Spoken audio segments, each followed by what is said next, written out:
रामचंद्र भगवान की बैठ जाओ। कपिध्वज नाम के रथ के ध्वज पर बैठे हुए महाभारत काल में भी हनुमान जी और कलयुग में साधु संत की संतों के रक्षक के रूप में हनुमान जी इन चारों युगों में हनुमान जी दिखाई पड़ रहे हैं। अच्छा, बुरा न मानना, बहुत से लोग हमें मिलते, गुरुजी हनुमान जी मिलते नहीं, दिखते नहीं, हनुमान जी हैं भी कि नहीं, कई बार मन विचलित हो जाता है। अरे ठटरी के बरे, हवा दिखती है क्या? नहीं, नहीं दिखती। अच्छा, तुमसे ही पूछा जाए, क्यों नरसिंहपुर वालों बताओ तुमने हवा देखी? तो तुम क्या बोलोगे? हाँ जी। अगर तुम हाँ जी बोलोगे, हम तुरंत पूछेंगे, अच्छा बताओ नाक कैसी है, आंखें कैसी है? जैसे हवा दिखाई नहीं पड़ती, पर इसका मतलब ये थोड़ी है कि हवा नहीं है। हवा दिखाई नहीं पड़ती, पर इसका मतलब ये नहीं है कि हवा नहीं है। अगर तुम्हें हवा ना मिले तो तुम्हारी हवा ना खिसक जाए। हवा तो है पर दिखाई नहीं पड़ रही, अनुभव में है। उसी प्रकार हनुमान जी हैं, दिखाई नहीं पड़ रहे, साधकों के और भक्तों के अनुभव में रहते हैं।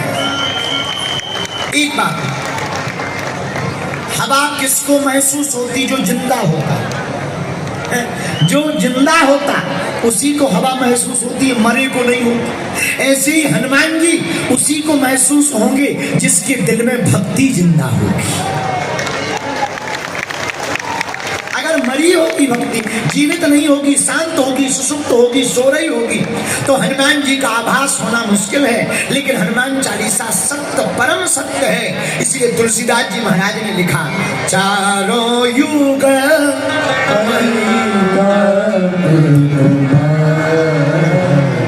हनुमान जी चारों युग। सुनो, बुरा न मानना, संत और ग्रंथ दो ऐसे विषय हैं जो भगवान तक ले जाते हैं। बोलो जय सिया राम।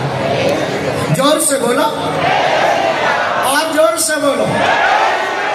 पर महाराज हनुमान जी अगर है तो दिखाई नहीं पड़ते। एक हमें विज्ञान का आदमी मिला है, बोले हम विज्ञान के आदमी हैं, हम तो प्रत्यक्षम किम प्रमाणम, प्रत्यक्ष मानते हैं, बाकी थ्योरी में नहीं पढ़ते, ज्यादातर प्रैक्टिकल में पढ़ते हैं, थ्योरी में नहीं पढ़ते, प्रैक्टिकल ही मानते।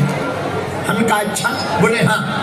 अब रहा होगा वो नरसिंहपुर का, बोला हम तो प्रैक्टिकल देखते हैं तभी मानते हैं, वरना मानते ही नहीं है। हमने कहा एक बात बताओ, प्रैक्टिकल के आधार पर अगर पूछा जाए तो तुम कभी अमेरिका गए? बोले अमेरिका तो नहीं गए। तो हमने कहा इसका मतलब क्या अमेरिका नहीं है? अगर तुम अमेरिका नहीं गए तो क्या अमेरिका नहीं है? बोले नहीं, अमेरिका तो है। हमने कहा तुमने कैसे माना? बोले हमने किताबों से पढ़ा, न्यूज़ों में देखा और लोगों से सुना है। हमने कहा भैया, जैसे अमेरिका तुम गए नहीं पर किताबों का पढ़ा मान लिया, न्यूज़ों से सुना मान लिया, लोगों का कहा मान लिया, वैसे ही हनुमान जी भी है। वेदों में लिखा है, लोगों ने देखा है, संतों ने देखा है और कथा वक्ताओं ने कहा है। इसीलिए यह चौपाई सिद्ध होती है। कौन सी? चारों युग पर तुम्हारा है परिसीधा जगत उजियारा, है परिसीधा जगत उजियारा। ये प्रताप क्या है?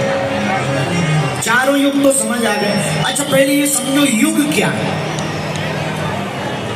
युग किसे कहते हैं? जिस युग में हम लोग जी रहे इसका नाम है कलयुग। क्या नाम है? जोर से बोलो, कलयुग। अच्छा, इसे कलयुग ना कहा जाए, कलयुग कहा जाए तो और अच्छा, जैसा करोगे वैसा भरोगे। इसलिए इसका नाम है कलयुग। कलयुग के पहले जो युग व्यतीत हुआ उसका नाम था द्वापर। 500 वर्ष पहले जो युग व्यतीत हुआ उसका नाम था द्वापर।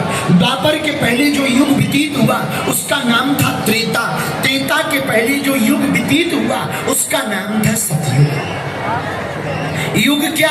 एक कालखंड। इनकी आयु निश्चित है। जैसे कलयुग की आयु 4,32,000 साल, तो द्वापर की 8,64,000, त्रेता की 12,96,000, सतयुग की 17,28,000। एक समय सीमा है, एक वर्ष है, उन वर्ष के कालखंड को युग कहते हैं।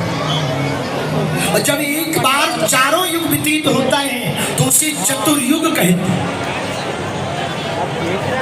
अच्छा, इन चारों युगों में एक एक देवता की महिमा रही।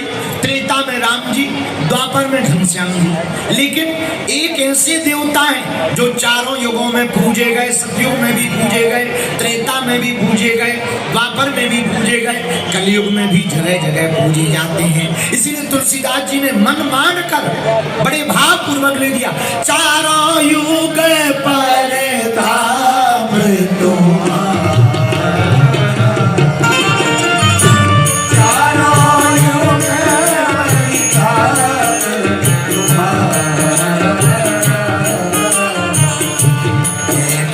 सिद्ध